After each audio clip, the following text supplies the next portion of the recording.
अस्सलाम वालेकुम everybody, welcome back to our channel. मेरा नाम है Rehan and today we are here with an tutorial. तो गाइज आज यहाँ पे उर्दू पेपर का एनालिसिस करने वाले हैं। देखो आज ये जो सीरीज़ होने वाली है ये CBSE बेस्ड पैटर्न है, ठीक है। जो CBSE क्लास 10th है उसके ऊपर हम यहाँ पे उर्दू का पेपर एनालिसिस करेंगे। एंड याद रखना ये previous year question paper already आ चुका है। हमारा अप्रोच क्या रहने वाला भाई, आपको पता है इंग्लिश का पेपर हो या उर्दू का पेपर हो, वहाँ पे आपको जो मैक्सिमम मार्क्स करना पड़ता है ना वो आपके पेपर में ही होते हैं। तो अगर आपको पेपर अच्छी तरह से पढ़ना आ गया, अगर उसको आप अच्छी तरह से रीड कर पाएंगे तो इससे क्या फ़ायदा होगा कि आप मैक्सिमम वहाँ पे स्कोर कर पाएंगे, ठीक है। आज का टारगेट हमारा है CBSE की तरफ, क्योंकि उनका एग्जाम 23 से है बच्चों को। एंड ऑफकोर्स आगे भी आता रहेगा, तो मॉडल पेपर ही बना रहेगा हमारे लिए। इसके बाद हमारी जो नेक्स्ट अप्रोच होगी वो होगी JK बोस वालों के लिए। तो क्या करते हैं, स्टार्ट करते हैं। देखो JK बोस वाले बच्चे अगर इसको देखना चाहें तो डेफिनेटली देख सकते हैं, क्योंकि ये उसके लिए भी रिलेटेड है, ठीक है, उनके भी रिलेवेंट है। तो याद रखना उर्दू का ये गेस्ट पेपर है किस्म का, या मॉडल पेपर समझो, या ऑफकोर्स ये प्रीवियस पेपर तो है ही। तो देखो किस तरह से पेपर आते हैं और किस तरह से इनको टैकल किया जाता है। तो चलो स्टार्ट करते हैं आज की इस वीडियो को। यहाँ पे लिखा है हिस्सा अव्वल, मतलब ये होता है किस्म का सेक्शन A, ठीक है। क्वेश्चन नंबर फर्स्ट क्या कहता है, दर्ज झेल। दर्ज झेल का मतलब है नीचे दिए गए हुए। गैर दर्सी का मतलब है ये जो नीचे दी हुई कुछ पैराग्राफ है या जो भी नीचे से इक्तबास है, ये आपकी बुक से नहीं है, मतलब ये आउटसाइड दी बुक है। तो आपको इसको पढ़ के आंसर देना है। क्वेश्चन पढ़ लेते हैं। दर्ज झेल गैर दर्सी इबारत को गौर से पढ़िए। इबारत का मतलब है पैसेज को गौर से पढ़िए और इससे मुतल्लिक दिए गए सवालों के जवाब लिखिए। तो जो नीचे है आपको पहले अच्छी तरह से पढ़ना है और एंड पे जो क्वेश्चंस होंगे आपको उनके आंसर करने हैं। अच्छा, इक़्तिबास क्या कहती है हमारी इबारत, देखते हैं। ईस्ट इंडिया कंपनी हिंदुस्तान में तिजारत के लिए आई और रफ्ता रफ्ता उसने यहाँ एक फ़ौजी ताकत की हैसियत हासिल कर ली, ठीक है। आपको ये पूरी तरह से पढ़ना है। देखो हमारा पेपर काफ़ी लंबा होने वाला है, क्योंकि इसके लिए अबाउट 16-17 पेजेस है। तो मैं पूरी को डिटेल में नहीं डिस्कस करूँगा, मैं आपको बता दूंगा कि अप्रोच क्या होती है, मतलब किस तरह से हम इस पेपर को सॉल्व करेंगे। आपके पास ये जो पहला है आप देखेंगे यहाँ पे ईस्ट इंडिया कंपनी के बारे में, आपके बुक से इसका कोई रिलेशन नहीं है, मतलब ये बुक का चैप्टर नहीं है, गैर दर्सी चैप्टर है, मतलब बुक के बाहर से आया है। तो आपको क्या करना है भाई, इसको अच्छी तरह से पढ़ना है। देखो जो इंपॉर्टेंट पॉइंट है उसको आप क्या कर लेंगे, हाईलाइट करेंगे। जिस तरह ईस्ट इंडिया कंपनी क्या होता है, ये फौजी ताकत हैसियत, मतलब जो फौज की हैसियत होती है वो यहाँ पे वो ताकत ये एक्वायर कर लेती है। आए कि इसके लिए तिजारत के बजाय उसने हुक्मरानी का ख्वाब देखना शुरू कर दिया। तो तिजारत और हुक्मरानी को आप अंडरलाइन करेंगे, ठीक है ना। और बाकी देखेंगे कि मतलब अच्छी तरह से जब इसको पढ़ोगे तो लास्ट पे आ जाएंगे आप सीधा क्वेश्चंस पे, ठीक है ना। यहाँ पे एक और चीज़ है, यहाँ पे 1857 का जो रिवोल्ट हुआ था वो भी दिखाया गया है, और वो किस तरह से उसके ऊपर क्वेश्चन पूछे जाएंगे तो वो भी आप एंड पे इनका आंसर दे सकते हैं। देखो सबसे मुझे लगता है जो आसान क्वेश्चन होते हैं वो इसी तरह के आते हैं। अच्छा, हमारा जो क्वेश्चन नंबर फर्स्ट है उसका पार्ट नंबर फर्स्ट का क्वेश्चन क्या कहता है, हिंदुस्तान में ईस्ट इंडिया कंपनी की कायम का क्या मकसद था, एक लफ्ज़ में जवाब लिखिए, ठीक है ना। देखो उसका मकसद अगर हम देखें तो इंशाल्लाह उसका मकसद यहाँ पे तिजारत करने आई थी, बट बाद में वो क्या बन गई, एक हुक्मरान बन गई यहाँ की, ठीक है। इस ज़माने में हिंदुस्तान की क्या हालत थी, एक जुमले में लिखिए। तो आपने ऊपर पूरी पैसेज पढ़ी है, वहाँ पे आपको पता होगा कि हिंदुस्तान की क्या हालत थी जब यहाँ पे ईस्ट इंडिया कंपनी है, तो आप इसको आंसर आराम से लिख सकते हैं। अगला क्या कहता है, अंग्रेज़ों ने किस तरह इस मौके का फ़ायदा उठाया, एक जुमले में लिखिए। तो मतलब यहाँ पे अगर आप देखो तो इंटरनल यहाँ पे बहुत ज़्यादा स्ट्रगल चल रही थी, उर्दू में बोलें तो यहाँ पे अंदरूनी लड़ाइयाँ चल रही थी, जिसको हम बोलते हैं सिविल वार चल रही थी, है ना, खाना जंगी चल रही थी। तो उस वजह से यहाँ पे ब्रिटिश को फ़ायदा है और उन्होंने यहाँ पे ऑक्यूपाई कर लिया इस लैंड को, ठीक है। पैराग्राफ पढ़ेंगे तो अच्छी तरह से आ जाएगा समझ। अगला क्वेश्चन कहता है, अंग्रेज़ों के मुजालम का नतीजा क्या हुआ। 1857 हमने ऊपर इसको अंडरलाइन किया था। 1857 जब होता है रिवॉल्ट ऑफ 1857, मतलब समझो कि बगावत जब होती है 1857 में, तो तब हिंदुस्तानियों ने एक साथ होकर जो गोरे थे या जो अंग्रेज थे उनके खिलाफ बगावत कर दी। और उसका ये नतीजे वो इसलिए था कि उनके गोरे यहाँ पे बहुत ज़्यादा मुजालिम कर रहे थे लोगों के ऊपर। इतना हो गया आपको समझ। हाँ आगे देख लेते हैं और क्या है, हिंदुस्तानी अंग्रेजी से नफरत क्यों करते थे। क्वेश्चन ये पैदा हुआ भाई, जो हिंदुस्तानी थे वो अंग्रेज़ों से नफरत क्यों करते थे। डेफिनेटली आपने ऊपर पढ़ा, इसका आंसर आप देंगे।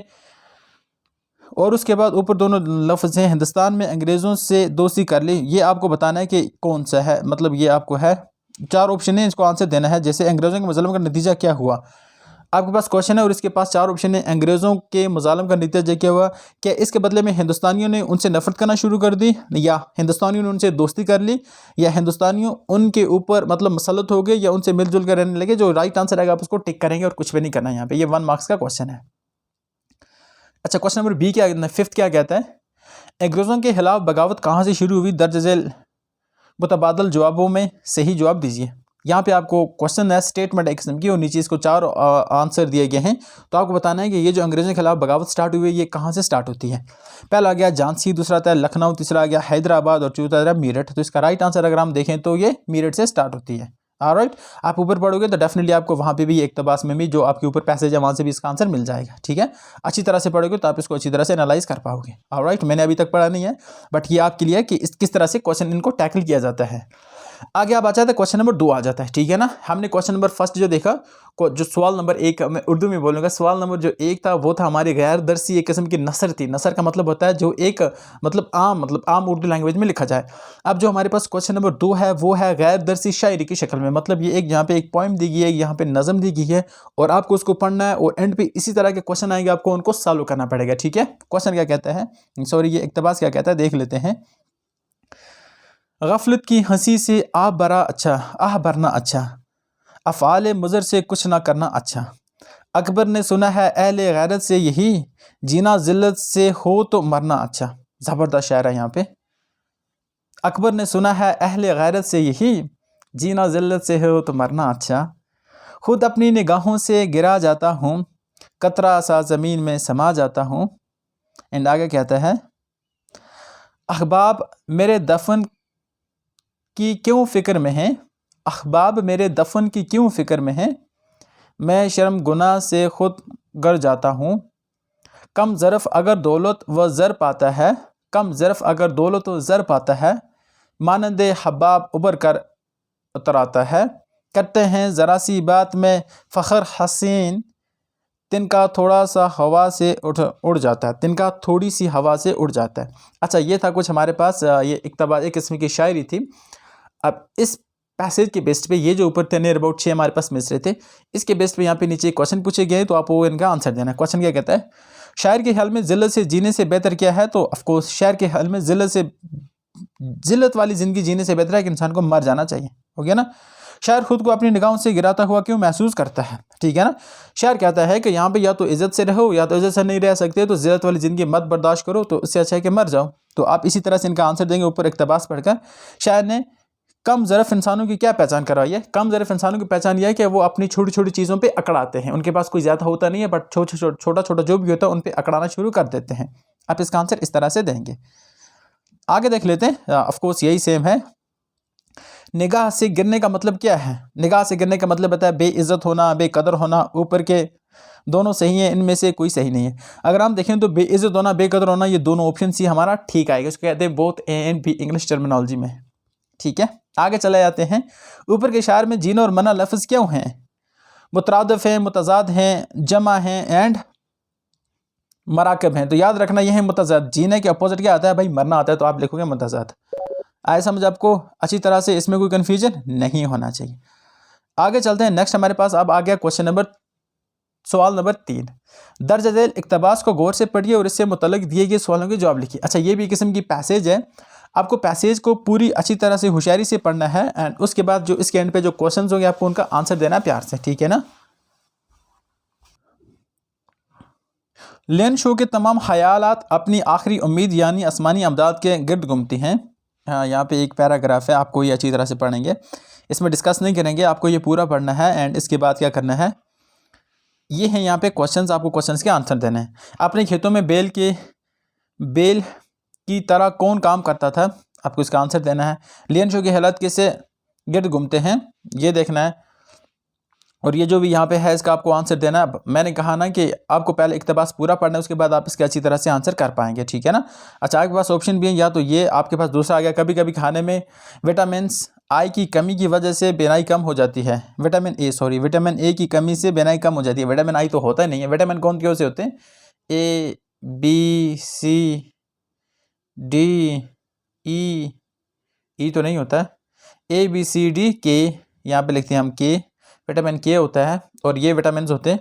और यहाँ पे इक़्तिबास है विटामिन के ऊपर कि विटामिन अगर आप ए नहीं खाओगे तो आपको जो नाइट ब्लाइंडनेस जिसे कहते हैं, आंखों की बनाई, मतलब उसमें मसला आ सकते हैं। तो आप पूरी पैसेज पढ़ेंगे यहाँ से नीचे तक, यहाँ पे ऑलरेडी पैसेज लिखी हुई है, यहाँ से आपको नीचे तक पूरी पैसेज को पढ़ना है, ठीक है।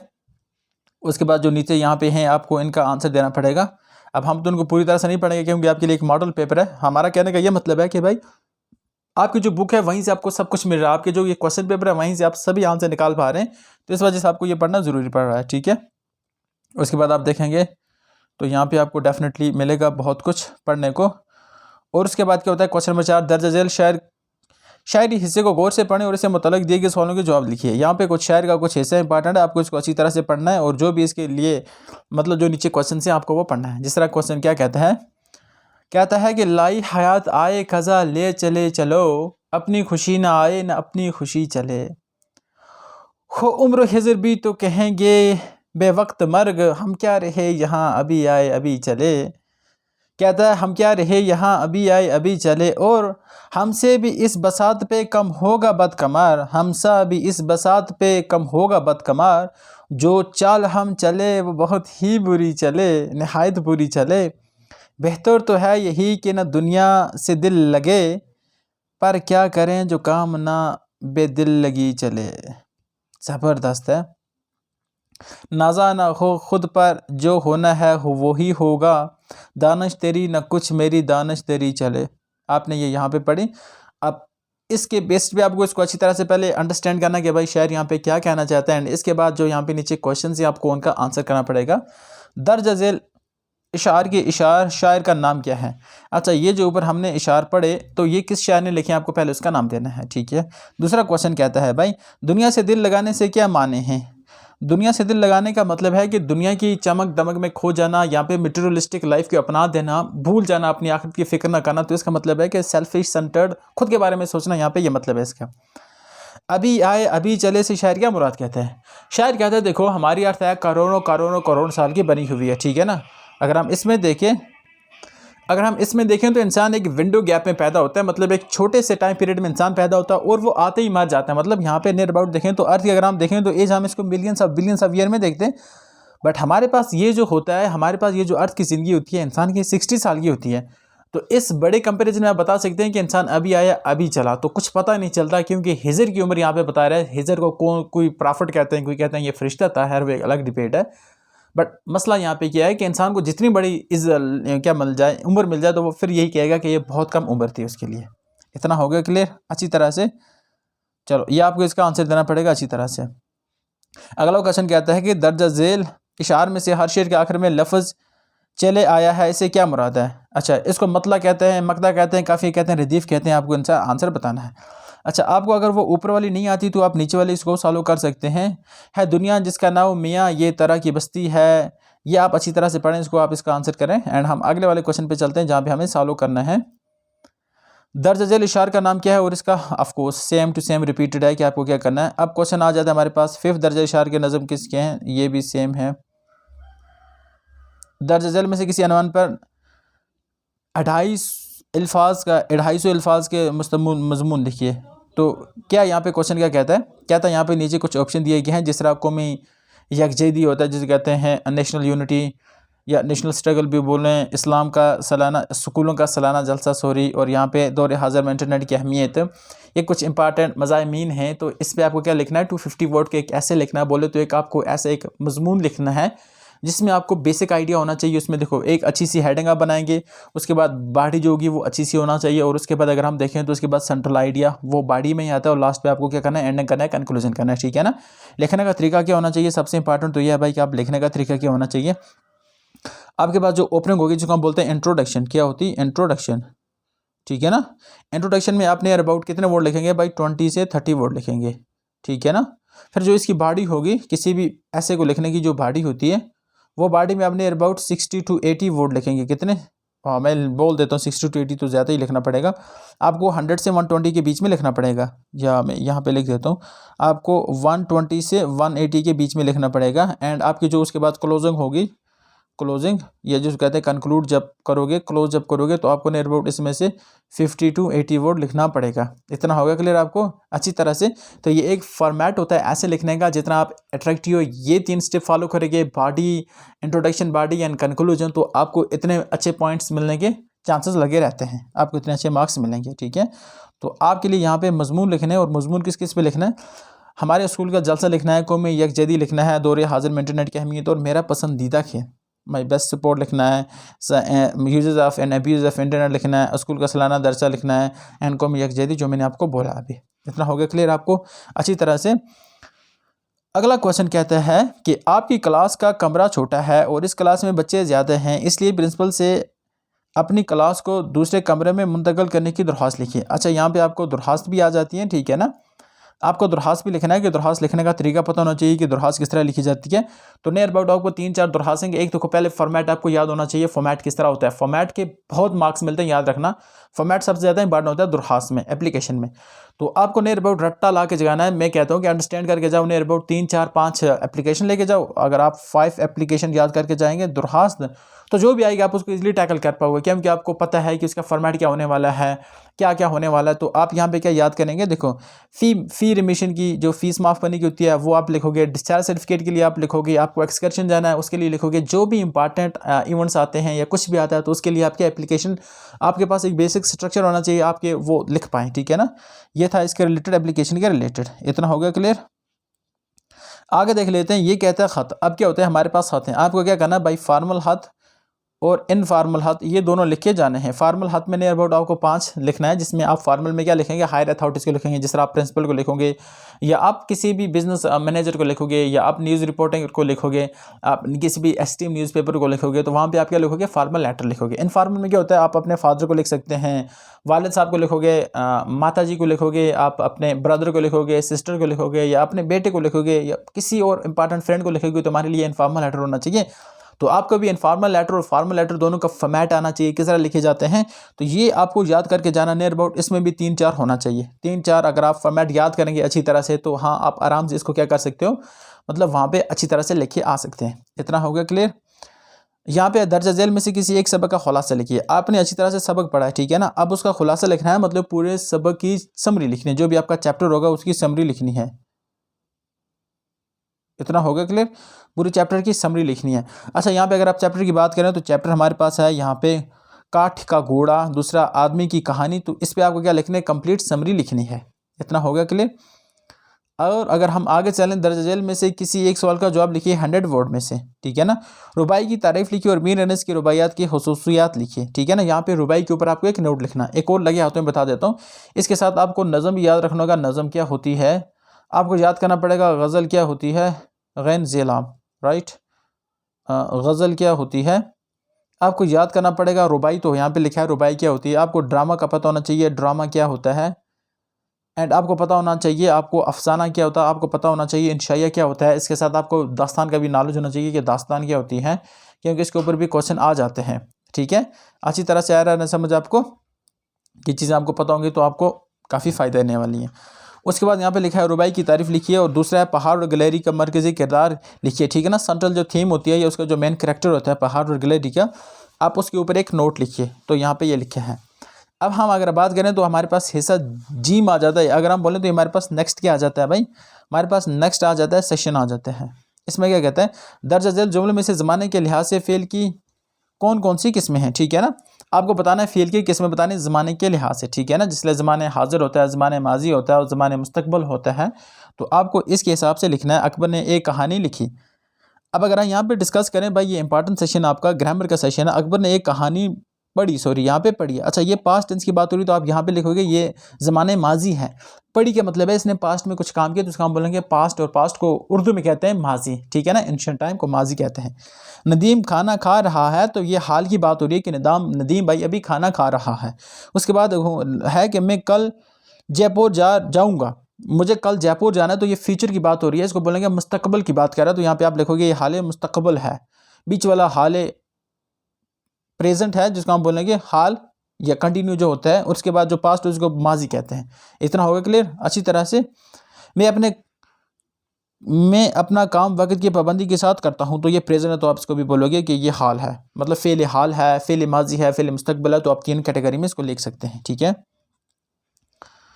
अच्छा, अगला क्वेश्चन है वो फ़ेल जिसका फ़ाइल मालूम हो उसे क्या कहते हैं। आपको इसका आंसर लिखना होता है। किसी आम शख्स, आम जगह और आम चीज़ के नाम क्या कहते हैं, ठीक है ना। वो होता है कॉमन नाउन। आम चीज़, आम शख्स, आम जगह तो आपको पता होता है, उसे कहते हैं, इसमें आम कहते हैं, ठीक है। इतना हो गया क्लियर। आगे चलते हैं। हुरूफ निशात, हुरूफ तासफ या हुरूफ नदियाँ व जोश जज्बे को निशान के ज़रिए से ज़ाहिर कीजिए। मिसाल के नीचे आपको लिखा है यहाँ पे।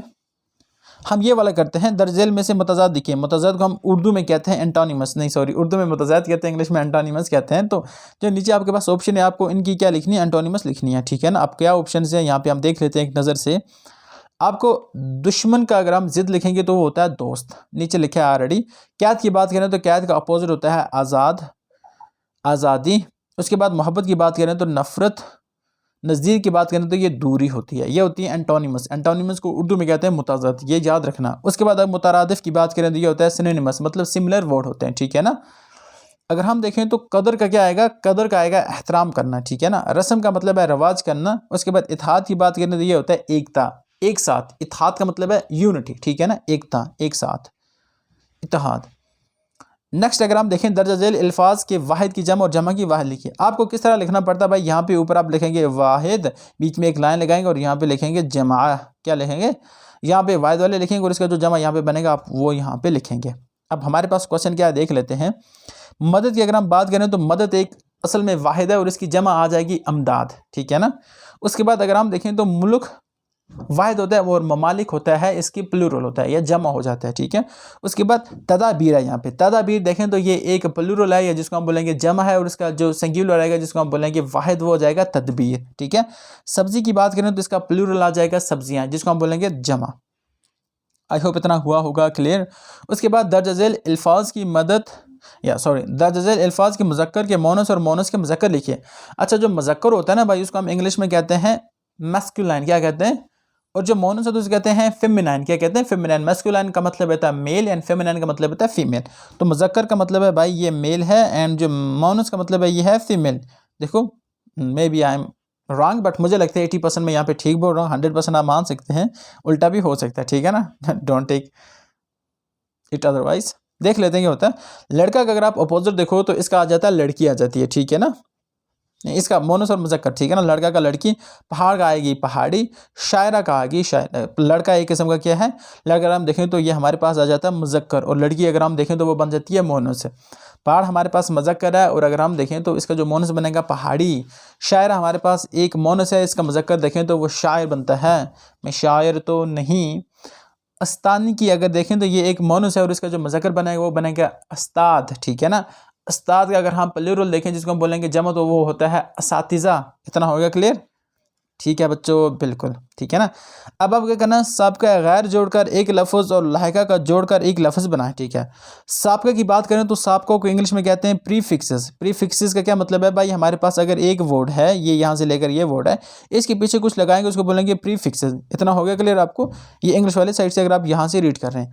इसी तरह से सफिक्स का मतलब है जब आपके पास एक वर्ड है, जब आपकी उसके एंड पे क्या लगा रहे हैं उसको क्या बोलेंगे आप, सफिक्स बोलेंगे। अच्छी तरह से बता रहा हूँ, अब मैं उर्दू से बोल रहा हूँ।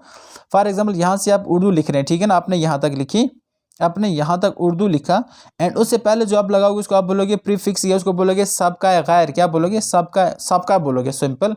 और अगर आप यहाँ से इस तरफ उर्दू लिख रहे हैं, आपको एंड पे एक और वर्ड लिखना है, तो आप उसको क्या बोलोगे, उसको बोल के लाहका बोलोगे। इसको बोलते हैं, ऊपर वाले को बोलते हैं प्रीफिक्स और नीचे वाले को बोलेंगे सफिक्स। सफिक्स का मतलब है वर्ड के एंड पे लगना, और प्रीफिक्स का मतलब है वर्ड के पहले लगना। इंग्लिश में आपको अच्छी तरह से क्लियर है, बट उर्दू में भी याद रखना, उर्दू में कहते हैं इनको साबका एंड लाहका। इतना हो गया क्लियर, ठीक है। देख लेते हैं क्या होता है हमारे पास। क्या होता है, साबका, यहाँ पे गैर की बात है, तो गैर के साथ आप क्या करेंगे, गैर का इस्तेमाल करके आप एक साबका बनाएंगे, ठीक है ना। तो अगर हम देखें तो गैर हमारे पास है, गैर पहले लिखेंगे और हाजिर बाद में लिखेंगे, तो हमारे पास बन जाएगा गैर हाजिर। आपको यहाँ पे दिख रहा है, यह है गैर हाजिर, ठीक है। और इसी का अगर हम सफिक्स बनाए जिसको हम बोलते हैं लाहिका बोलें, तो बे से हमें इस्तेमाल करके, जोड़ से इस्तेमाल करके हम क्या बनाएंगे, एक लाहिका बनाएंगे। तो यहाँ पे मैं लिखूंगा बेजोड़। आएगा समझ आपको, इसमें कोई कन्फ्यूजन नहीं होना चाहिए, ठीक है।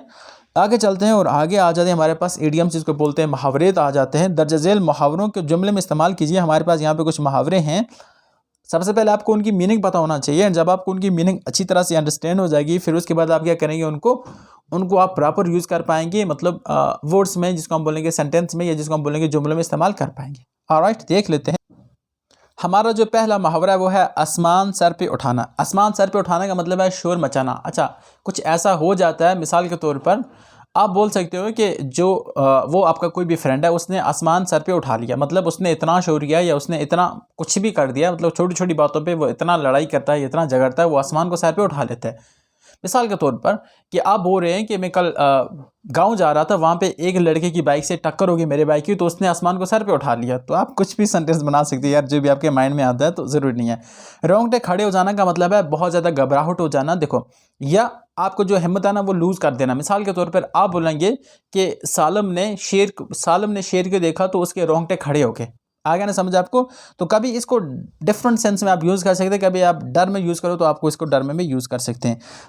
दिल भर आने का मतलब है कि हाँ, उकता जाना किसी से, ठीक है ना। आप बोल सकते हैं यार मैं 3-4 साल से दिल्ली रह रहा हूँ, तो अब दिल्ली से मेरा दिल उकता गया, या दिल भर आया है, तो मतलब दिल उकता गया है, तो मतलब यू बेटर अंडरस्टैंड।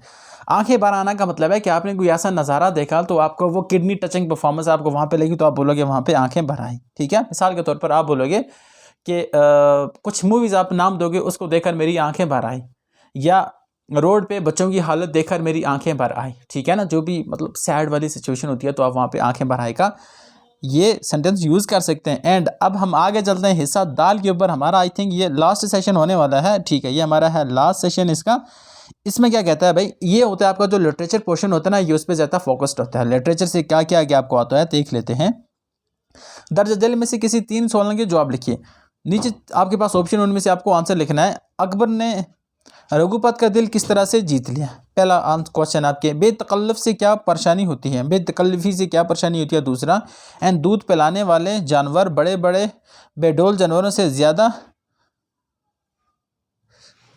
सख्त रज़िया सुल्तान की खूबियाँ बयान कीजिए, क्यों होते हैं? अच्छा, ये ज़्यादा सख्त क्यों होते हैं ये अलग है, एंड रज़िया सुल्तान की खूबियाँ बयान कीजिए ये टोटल अलग है। उसके बाद आलूदगी से क्या मुराद है, पानी की आलूदगी किस तरह से पैदा होती है। देखो, ये आपके जो निसाब है ना, जो आपकी बुक है ना, वहाँ का जो लिटरेचर वाला पोर्शन है ना, तो ये उससे क्वेश्चन उठाएंगे। मतलब अगर आप अपनी बुक ओपन करेंगे, वहाँ पे आप जो प्रोज वाला पोर्शन होगा, या जिसको हम बोलते हैं आपकी जो नसर होती है, आप उसको ओपन करेंगे और वहाँ पे जो क्वेश्चन होंगे सेम टू सेम यहाँ पे उन्होंने उठा के डाले हैं। तो आपको ये बुक से याद करना पड़ेगा, ठीक है ना। इसके लिए कोई भी शॉर्टकट नहीं है। सेम यहाँ पे भी ये कहता है कि भीमराव अम्बेडकर का सबसे अहम कारनामा क्या है। ऊपर आपको कितने क्वेश्चन याद करने, ऊपर आपको नियर अबाउट लिखा है यहाँ पे। ये याद रखना कि 3 क्वेश्चन करने हैं सेक्शन दाल में से या हिस्सा दाल में से। और अगर हम देखें तो इसमें से भी 2 सवाल करने हैं। जो आपको पार्ट बी आएगा उसमें से आपको क्वेश्चन नंबर 2 करने पड़ेंगे। हिस्सा दाल का जो क्वेश्चन नंबर 1 है उसमें से आपको 3 क्वेश्चन करने पड़ेंगे, और हिस्सा दाल का जो क्वेश्चन नंबर 2 उसमें से आपको 2 ही पार्ट करना पड़ेंगे। जिस तरह यहाँ पे देखें तो भीमराव अंबेडकर का सबसे अहम कारनामा क्या है, आपको इस पर ऑफकोर्स क्वेश्चन आएगा, तो आपको इसका आंसर करना पड़ेगा। जो भी इसमें से यहाँ पे 4 ऑप्शन है, आपको 2 करने हैं, तो आप जो भी मर्जी लगे तो आप वो 2 कर सकते हैं। इतना हो गया क्लियर। आगे चले आते हैं। आगे कहता है दर्ज झेल में से किसी 2 सवालों के जवाब लिखिए। सेम यहाँ पे भी तीसरा क्वेश्चन भी कहता है कि आपके पास यहाँ पे मल्टीपल क्वेश्चन हैं, आपको सिर्फ 2 के आंसर लिखने हैं। खुदा की शान है न चीज़ बन बैठी, जो बेशऊर हैं यूं बदतमीज़ बन बैठे। बदतमीज़ याद रखना, इट्स नॉट बदतमीज़। कौन किससे कह रहा है, नज़म का नाम भी लिखिए, ठीक है ना। कौन क्या कह रहा है, आपको नज़म का नाम भी लिखना है। इतना हो गया क्लियर। और उसके बाद अगर हम देखें तो सिमिलरली आपको मल्टीपल चॉइस क्वेश्चन से आपको इसका आंसर लिखना पड़ेगा। अगला क्वेश्चन क्या कहता है, मैं आगे वाले क्वेश्चन नंबर 21 पे ही आ जाता हूँ। देखो, अभी तक हमने 20 क्वेश्चन कर लिए हैं। आई होप कि आपको काफ़ी मज़ा आया होगा। एंड रिमाइंडर दे देता हूँ कि चलते चलते यूट्यूब को सब्सक्राइब कर दें एंड वीडियो को भी लाइक कर दें। ये आपके लिए एक रिमाइंडर था। अगर आपको अच्छा लगा तो दर्ज झेल में से किसी 3 सवालों के जवाब लिखिए। आपके पास मल्टीपल यहाँ पे ऑप्शन हैं, और किसी 3 इसमें से 3 के आपको आंसर लिखने हैं। अपने निसाब में शामिल साहिल लुधियानी की नज़म का नाम बताएं। जो साहिल लुधियानी है, देखो, जब आप अपनी उर्दू की बुक ओपन करते हो तो आपको एक पेज ऑफ कंटेक्ट आता है ना, वो कंटेस्ट आता है, जो फर्स्ट वाला पेज होता है, ठीक है ना। उसमें आपको पूरा लिखा होता है, एक साइड शायर का नाम लिखा होता है, उसकी नज़म का नाम लिखा होता है, और पेज नंबर लिखा होता है। तो आपको वो पूरा पेज पढ़ना है, भाई किस शायर ने कौन सी नज़म लिखी है। तो उसमें से आपको एक क्वेश्चन जरूर आएगा, 1 से 2 क्वेश्चन आते हैं कि किस शायर ने कौन सी नज़म लिखी है और उस नज़म का नाम क्या है। तो आपको पहला क्वेश्चन ये आ गया कि अपने निसाब में शामिल साहिल लुधियानी की नज़म का नाम बताएं कि साहिल लुधियानी ने एक नज़म लिखी है, उसका नाम क्या है। दूसरा अगर हम देखें तो हाली ज़रफ़ से सदा देने से क्या मुराद है। एक और क्वेश्चन है यहाँ पे, जो ज़रफ़ के हाली है सदा देता है, हाली ज़रफ़ से सदा देने से क्या मुराद है। इसका मतलब है, अगर हम इंग्लिश में ट्रांसलेट करें से कहते हैं empty vessel make much noise. तो ये उस तरह गया। तो आपको बताना है कि जो एम्प्टी वेसल होता है, ये जो खाली ज़रफ़ होता है, खाली बर्तन होता है, वो ज़्यादा शोर क्यों करता है, ठीक है। ये बुक से लिए गए हैं। गुलहरी ऐसा कौन सा काम करती है जो पहाड़ की बस का नहीं होता है? तो गुलहरी ऐसा क्या, मुझे लगता है अखरोट तोड़ने का काम होता है ना। देखो पहाड़ कितना बड़ा है, देखो कुदरत ने हर एक जो भी चीज़ उसने क्रिएचर पैदा किया उसके पास उसको पर्टिकुलर काम असाइन किए गए हैं, ठीक है ना। तो पहाड़ जो कितना बड़ा है आप देख सकते हैं, बट उसको खोड़ तोड़ना नहीं आता। तो यहाँ पे गैलरी क्या करते हैं, एक खोड़ को अखरोट को तोड़ देती है, सॉरी इट्स नॉट खोड़, इट्स अखरोट, अखरोट को तोड़ देती है, ठीक है ना। तो ये काम सिर्फ गैलरी कर सकते हैं। आप निसाब पढ़ेंगे तो आपको अच्छी तरह से आ जाएगा समझ, ठीक है ना। तो ये था हमारा आज का पेपर। आई होप कि आपको अच्छी तरह से आया होगा समझ। देखो ये था हमारा मॉडल पेपर उर्दू का, एंड जेके बॉस वाले बच्चों के लिए भी काफ़ी इंपॉर्टेंट है कि हम देखो सेंट्रल थीम तो वही है भाई, आपकी बुक्स भी सेम है, उनकी बुक्स भी सेम है, बस थोड़ा सा पैटर्न थोड़ा सा डिफरेंट हो सकता है, बाकी मटेरियल वही है। एंड इसके अलावा बोलें कि आपके लिए हम ला रहे हैं यहाँ पे इंग्लिश के भी टेस्ट सीरीज इसी तरह से ला रहे हैं, प्रीवियस ईयर मॉडल पेपर लाएंगे, आपके लिए साइंस का भी लाएंगे, मैथ के लिए भी लाएंगे, बाकी जो भी सब्जेक्ट है इंपॉर्टेंट उनके लिए भी यहाँ पे मॉडल पेपर लाते रहेंगे। ज़रूर हमारे चैनल को सब्सक्राइब करें और हमारी वीडियो को लाइक करते जाएँ। तो मिलते हैं एक और वीडियो में, तब तक के लिए अल्लाह हाफ़िज़, have a nice time ahead, thank you guys.